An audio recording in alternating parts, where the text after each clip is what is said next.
Whether the team is giving us the highest of highs or the bluest of blues, we'll cover it all here on Commanders Nightly News. I, of course, am your host, Louie T. Thank you for joining me.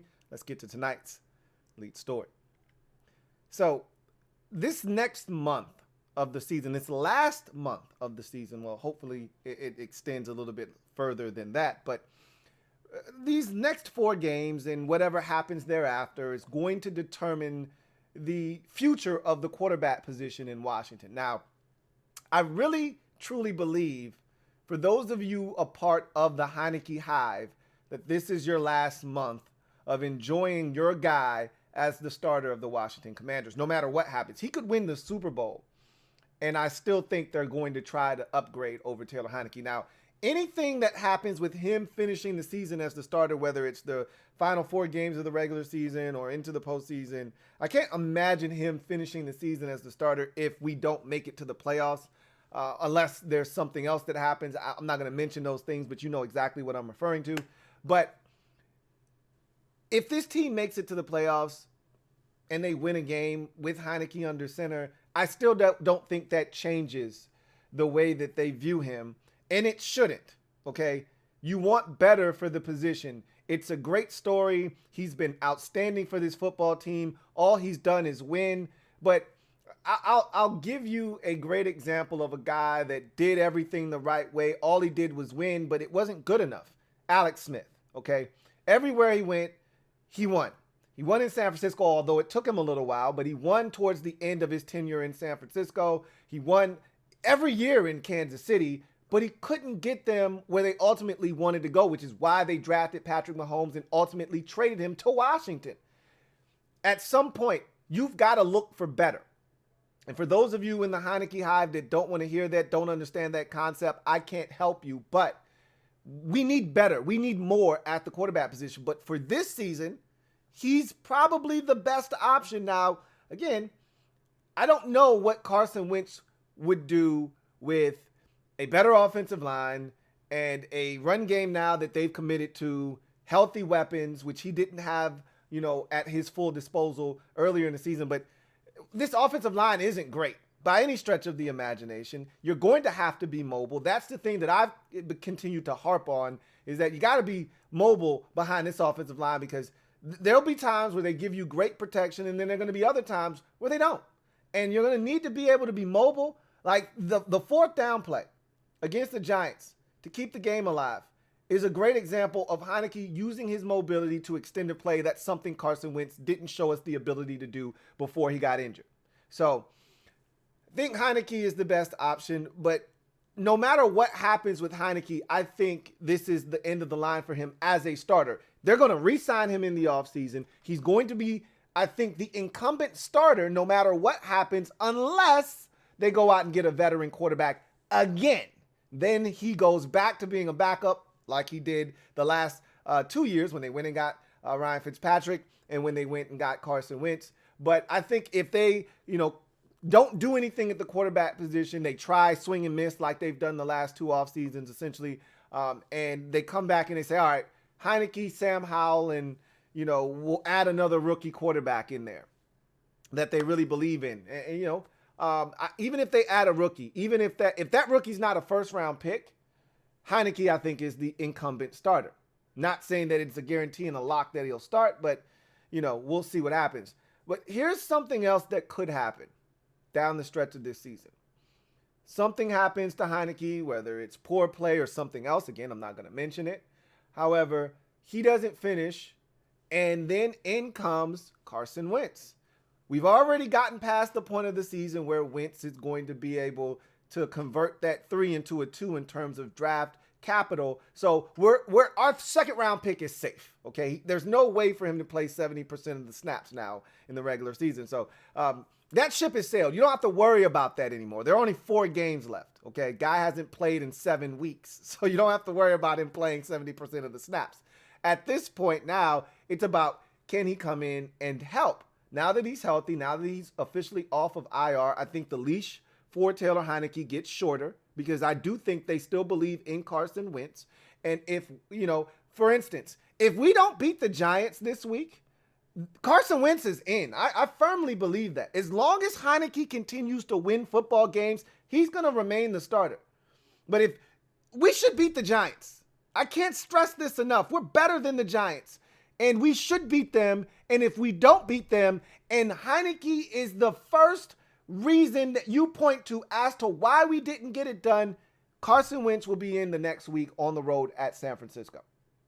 And if he comes in off the bench and he plays excellent football, leads us to the playoffs, and we win a playoff game, guess what? Carson Wentz is probably your starter going in the next season. Now, they may have to redo his contract because, again, they're probably not looking to eat whatever the contract is in terms of guarantees, because there are no guarantees. But if he's on the roster by a certain date, then it is guaranteed. So they can get out of the deal if they cut him by a certain date. But if he's on the roster by a certain date, then they're going to be on the hook for whatever, his base salary is for the season or whatever the case may be. So they would have to make a decision. But if he comes in and he plays well, there are people in that organization. They traded for him. As Ron Rivera said, I watched the damn tape, okay?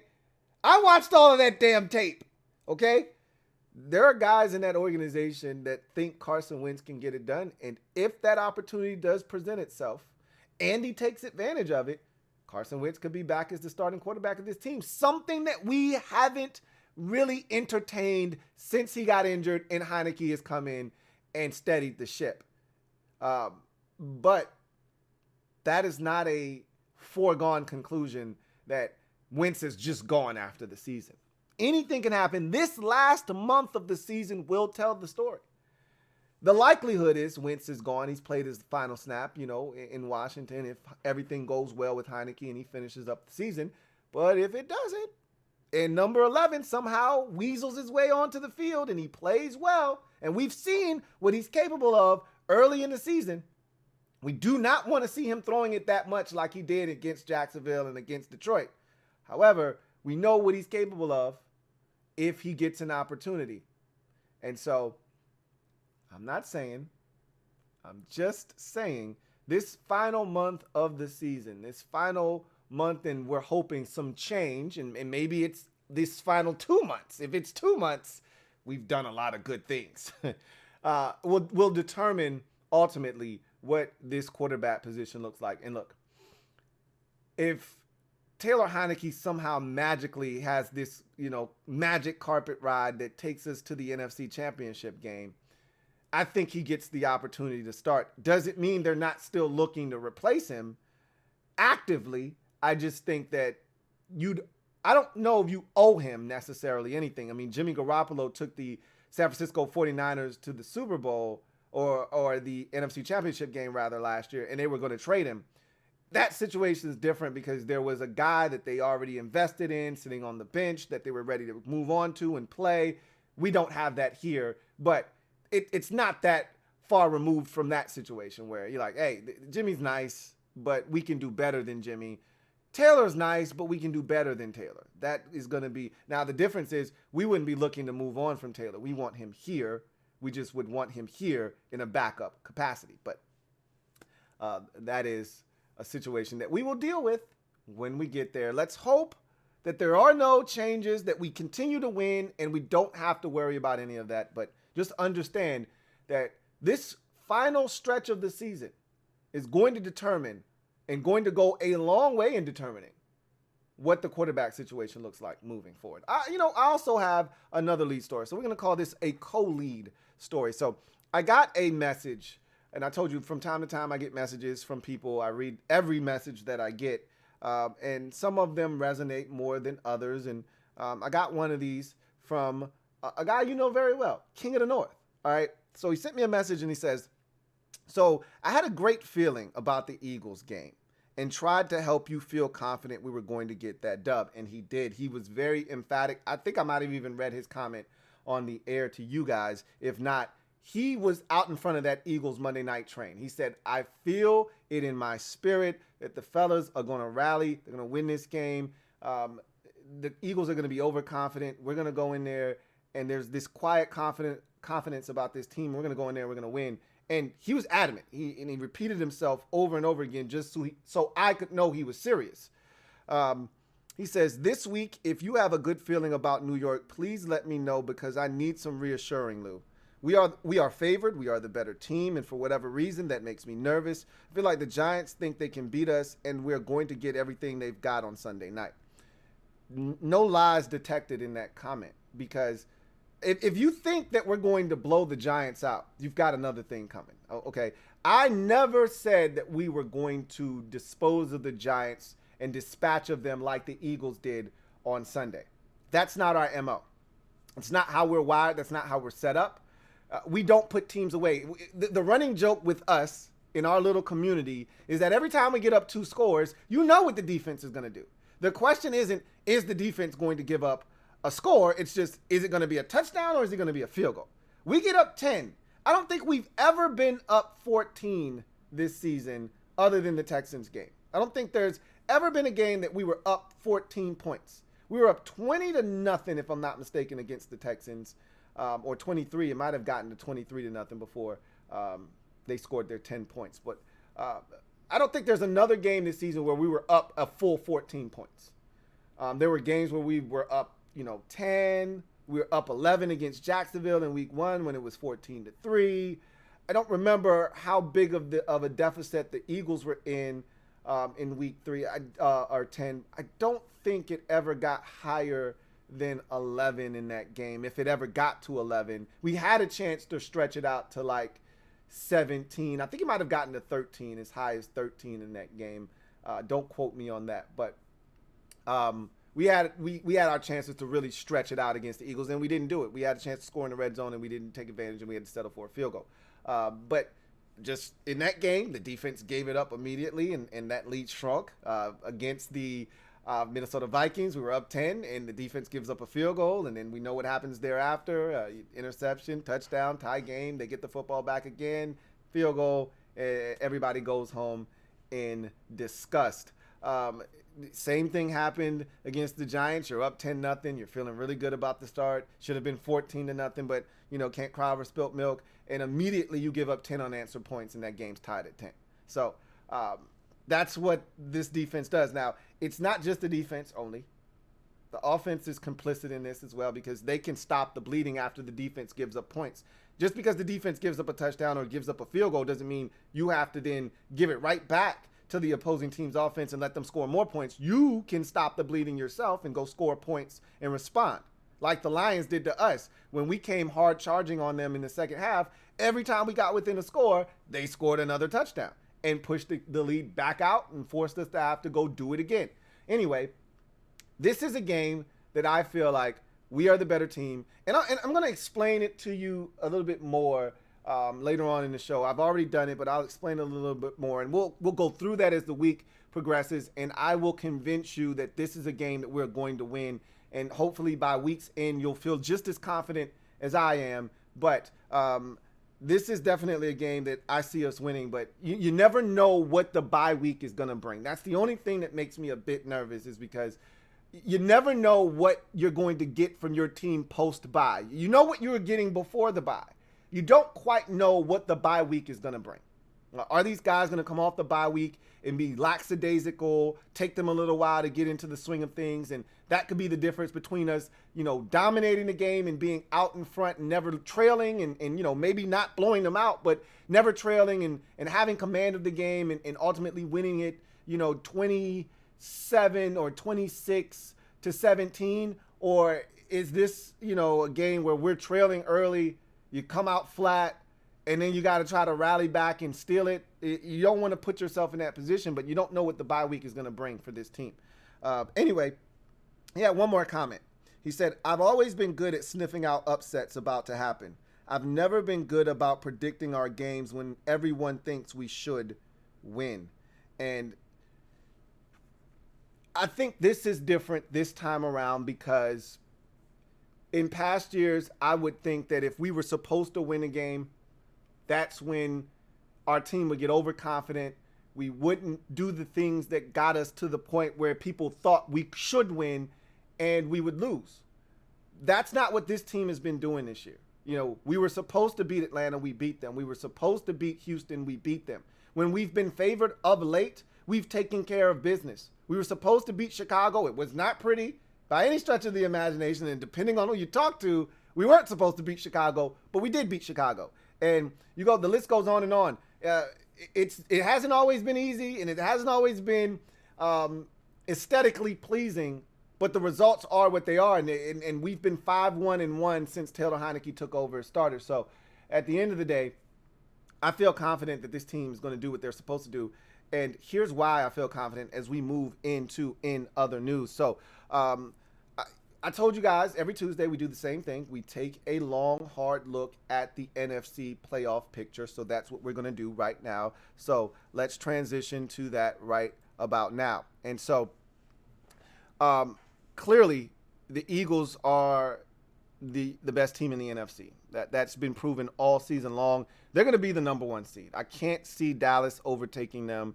Minnesota blew any opportunity by losing to the Lions this past weekend. And so with the 2-game cushion, having the tiebreaker over the Vikings, all the Eagles have to do is win one more game, and the Vikings can't catch them. With 3 to go and the tiebreaker, you're up 2 with 3 to go with the tiebreaker, which means the Vikings, would essentially have to have the Eagles lose all 3 games. They would have to win all 3 games, which isn't going to happen at this point of the season. The Eagles aren't going to self-destruct and lose 3 in a row. They could lose 2 out of 3, but they're not going to lose 3 in a row. So this is a big week for the Vikings and the Eagles alike. But nonetheless, the 49ers find themselves in 3rd, and they have a chance to lock up that division on Thursday night against Seattle. A win would clinch the division for them. They've got some injuries. Obviously, Deebo Samuel going to miss that game in the rest of the regular season. We won't see him, at least not in the regular season matchup. If we play them in the postseason, there's a chance he'll be ready for that one with the sprained MCL and ankle. But Brock Purdy, their quarterback, also a little banged up. But all reports lead to him playing against the Seahawks. And with all the weapons that they have, Christian McCaffrey, Brandon Ayuk, George Kittle, they should be just fine, keeping the ship afloat without Deebo Samuel. I see them going into Seattle, who's struggling, which we'll talk about here in a second, and taking care of business. Buccaneers stink. I think everyone's racing for the number 5 seed. Remember when we won the division and everybody was like, yo, we want the 5 seed so we can go to Washington and get us an easy dub on the road. Tampa Bay's that team this year. Everyone is jockeying. Like, I had a Commanders fan hit me up the other day and say, hey, to hell with rooting for the Cowboys. I think they can lose out and we can catch them. We're not catching Dallas. You know the schedule, right? We've looked at it. We'll look at it again today. We're not catching Dallas, man. Give it up. All right, the jig's up. We're not catching the Cowboys. If we were going to have a chance, they needed to lose to Houston. They almost did, but they didn't, okay? And so they're 10-3, and they're probably going to get that first weekend against the Bucs, and they're going to take care of business. The Bucs stink. I mean, there's no other way to say it. They are lost, and they're not going to be found at all at any point this season, and Dallas is going to finally win a playoff game. And once you win one, that confidence bubbles and swells. It's a dangerous position because we could easily see a Dallas-Philadelphia NFC Championship game. Like, that's where it's trending if this thing holds true to where it is right now. But we're not there yet, but that would make me throw up because that would mean one of those 2 teams is going to the Super Bowl.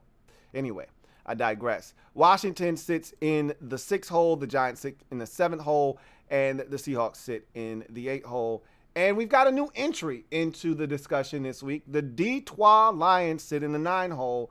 And thus, let's move on to our individual looks at the schedule. So hold on, before we do that, I did want to point this out. This is the reason I feel so good about Washington's prospects in making the postseason. You look at look at the last 5. This is a great barometer of how you're playing right now, because at this point of the season, you want to be playing some of your best football as we head down the stretch. This is not the time to be playing some of your worst football. You play bad football this time of the year, and it doesn't matter what you did leading up to this. You start playing bad football, and you find yourself on the outside looking in unless you did remarkable work early in the season, enough so that you can't be eliminated at this point no matter how bad you play, which isn't the case for these teams down around 6, 7, 8, 9 in those positions. So you look at all the good teams in the conference: Eagles, Vikings, Niners, Bucks, Cowboys, 4-1, 3-2, 5-0, 3-2, 4-1. You got to be playing good football this time of the year, right? You look at the Commanders, 3-1-1. We're playing good football right now. Okay. Again, I don't know what post-bye is going to hold for us. That's the only thing that makes me have a bit of pause, is I don't know what the bye week is going to bring in terms of what kind of effort we're going to get out of the fellas coming off the bye. Are they going to be rested, rejuvenated, and ready to pounce? Or are they going to come out sluggish and lethargic and look like they came off of a bye week and they weren't prepared? So we'll see what happens there. But we're playing good football. Just like the rest of the conference and all the teams that are going to make the playoffs, we're playing good football, okay? However, the Giants are 1-3-1. Okay, they're not playing good football. They're trending in the wrong direction. And that's the kind of football that's going to get you got, like us last year when we were 6-6 and we finished up the season 1-4. That's going to get you got and going to have you at home watching the playoffs with everybody else.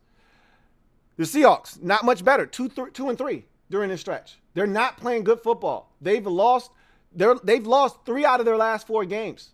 Okay, 3 out of their last 4 games, and you'll see that in a second, are losses. They're not playing good football right now, are the Seattle Seahawks. They're 2-3 in their last 5. But look at these Lions. That's why they're in this conversation. They're 4-1 in their last 5. Easily could be 5-0 if they would have beaten the Buffalo Bills on Thanksgiving. They're playing phenomenal football. And that's why people are like, hey, don't let Detroit in. They could be scary.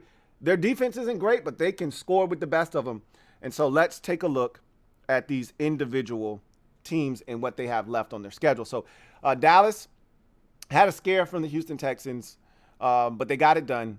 The Cowboys do have some flaws. You know, we'll touch on those as the weeks progress, but they turn it over. They're still undisciplined. They make mistakes. And they allow teams to hang around early.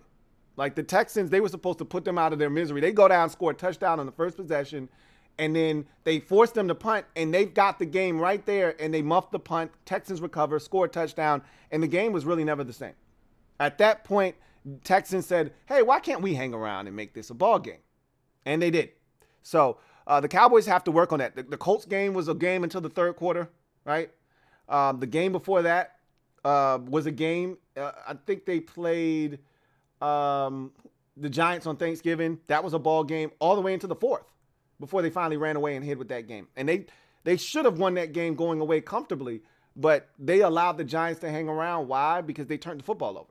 That's been their calling card. They turned the football over. They turned it over against the Colts. They turned it over against the Texans. They keep doing that. They turn it over against Jacksonville. They will not be as fortunate. They will lose that game. I don't think they will. They've got the Jags on the road, then the massive matchup that everyone's talking about, including us as Commanders fans, as fans of the NFC East. That's a big one. Eagles, Cowboys on Christmas Eve. Then they're at the Titans, and then they finish up at Washington. So this is an interesting schedule. We'll see if that game in week number 18 against our Commanders means anything. But they got to take care of business, and they got a scare from the Texans. So I think that refocuses Dallas moving forward. You go to the Giants schedule. They've been struggling. As I mentioned, got shellacked by the Eagles this past week, 48-22. Tied with us. That's the only game that they haven't lost really in the last month or so. They got beat pretty badly by the Cowboys and the Lions in consecutive weeks. Lions did a number on them, sent them to Dallas on a short week on Thanksgiving. They got mauled there. We tied them, should have beat them, tied them, and then the Eagles beat the shit out of them. So they're playing bad football. They're going in the wrong direction. Look, they've overachieved. Their time is up. They really had a great season, and they shocked a lot of people. No one expected the Giants to be where they are right now, but the jig's up. We've talked about this already, okay? The jig is up. It's time for them to go home. Now, if they want to outlast Detroit and Seattle for their playoff spot, knock yourself out. But they can't stop us, okay? They can't stop us. That's got to be the thing. Is that if they want to fight Seattle and Detroit for that final playoff spot, go right ahead. Be my guest. Leave me alone, okay? This is why we need to win. Leave us alone. Leave us out of all the foolishness that you'll be going through down the stretch, worrying about if you're getting in or not. We don't need to be concerned with them. So you look at their schedule. Us on Sunday night, we know about that game and the magnitude of it. The following week at the Vikings, that's going to be a massive game for both teams involved. Vikings will probably have an opportunity, if they haven't already done so, clinch the division in that game. And if they want any hopes of catching the Eagles, they'll have to win out. So we'll see about that. And again, they can't even really rest because you want the 2 seed. And 49ers are hard charging right now. So the Vikings will have a lot of incentive to take care of the Giants in week number 16. Then home for the Colts. That's a very winnable game, but, anything can happen. We've seen the Colts push just about every team in this division except for Dallas to the limit. And then they finish up at the Eagles in week 18, which at this point, barring a catastrophe, I don't know if the Eagles will need that football game, but we will see. I don't like the Giants' chances right now. But again, we have to do our part. Everything changes if they beat us.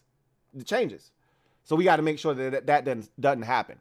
Seattle, another team struggling right now. So you look at the 2 games right here that you see on the screen, barely beat the Rams. The Rams had them, let them off the hook. They win that game. But the week prior to that, remember, they lost in overtime to the Vegas Raiders. Okay. The week before that, they lost to the Buccaneers over in Germany. Okay, so they lose to the Bucs in Germany. They have a bye week. They come off the bye. They lose to the Raiders in overtime. They beat the Rams barely, and then they lose to the Panthers at home. They're struggling. Okay, lost 3 out of their last 4. They're trending in the wrong direction. Are the Seattle Seahawks, just like the Giants? Ain't no way we're going to let a team struggling down the stretch, limping to the finish line like the Giants or the Seahawks, take what we rightfully believe is ours, which is a playoff spot. Shit ain't happening. So, again, they can fight with the Giants and the Lions for that final playoff spot, but at this point, I'm not even looking at 7 anymore. I don't want 7. I want either 5 or 6. I'm being greedy now. And I don't know if the Vikings will be there or if it'll be the 49ers. I don't give a shit. I'm not running from anybody. I'm not ducking nobody. I don't want the 7 seed anymore. I want the 6 seed at a bare minimum. Let them fight over the 7 seed. Okay.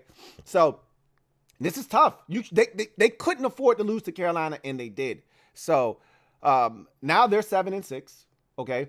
They're at home against San Francisco. That easily could be a loss, and most people think it will be. We'll see what happens. It's family business, so you know how that goes. They could easily rise up, turn their season around, and beat San Francisco and make it interesting in that division. But if they lose, the division is over. And now they're fighting for their wild card lives. Then they got to go to Kansas City. I mean, it doesn't get any easier. Then after that, they're back home against the Jets. Are you kidding me? And then they finish up they could easily lose their next 3 games. Easily lose, and no one would even blink if they lost their next 3 games. I mean, again, another team that we didn't account for when the season started. Before the season started, no one was talking about Seattle as a potential playoff team. They've overachieved, but the jig is up, okay? The jig is up. You are not supposed to be here. And we all know who you are now. We've taken the mask off, and now what are they going to do? Can't fool anybody. So we'll see what happens there. And then the newest entry to this list now, I've taken San Francisco out because the 49ers have made it abundantly clear they're not to be in this category. They're not a wild card team. They're going to win that division, okay? So I've taken them and removed them from this conversation and inserted the Detroit Lions instead because they're hard charging. They've won 4 out of their last 5, and they're not just winning, they're smoking teams, and all season long they've been scoring points. Well, they're continuing to do that.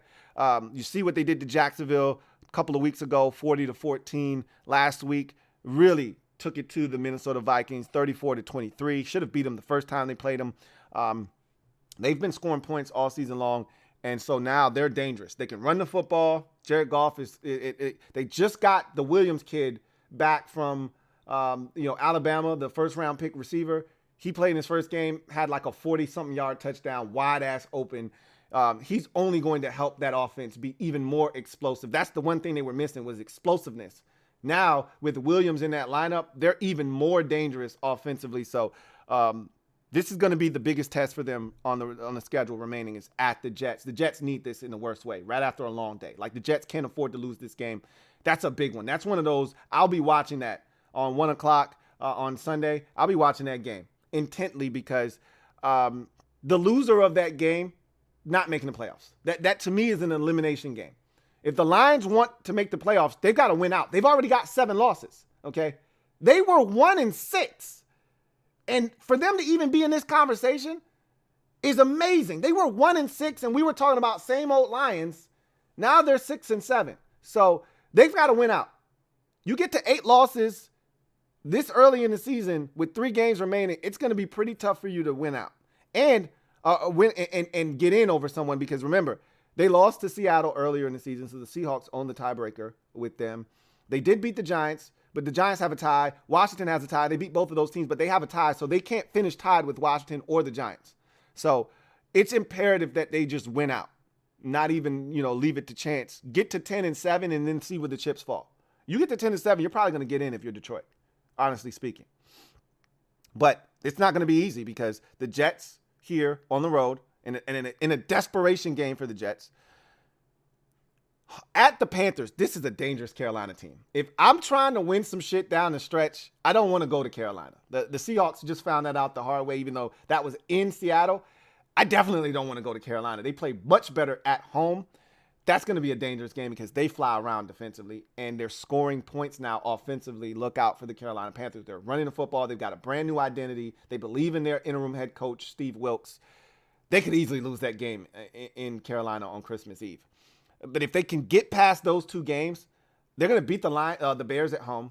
And this one could be interesting because Aaron Rodgers would love nothing more than to spoil the Lions' chances of getting to the playoffs. If he's still playing, if he's still healthy in week number 18, and they're not going anywhere, he would love nothing more than to take the Lions down. And he owes them one. They beat them earlier this season.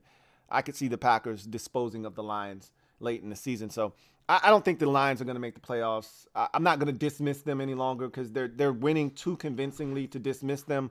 But this is not easy at all by any stretch of the imagination. They're going to have to win out. And with the Jets, the Panthers, with defenses like the Jets and Panthers on the list of teams that they have to play, both on the road, by the way, and then the Packers to finish up, they're going to lose at least. Look, they're the Lions, and the Lions are going to lion. And at some point, they're going to lose one of these games, probably more like 2 of these games.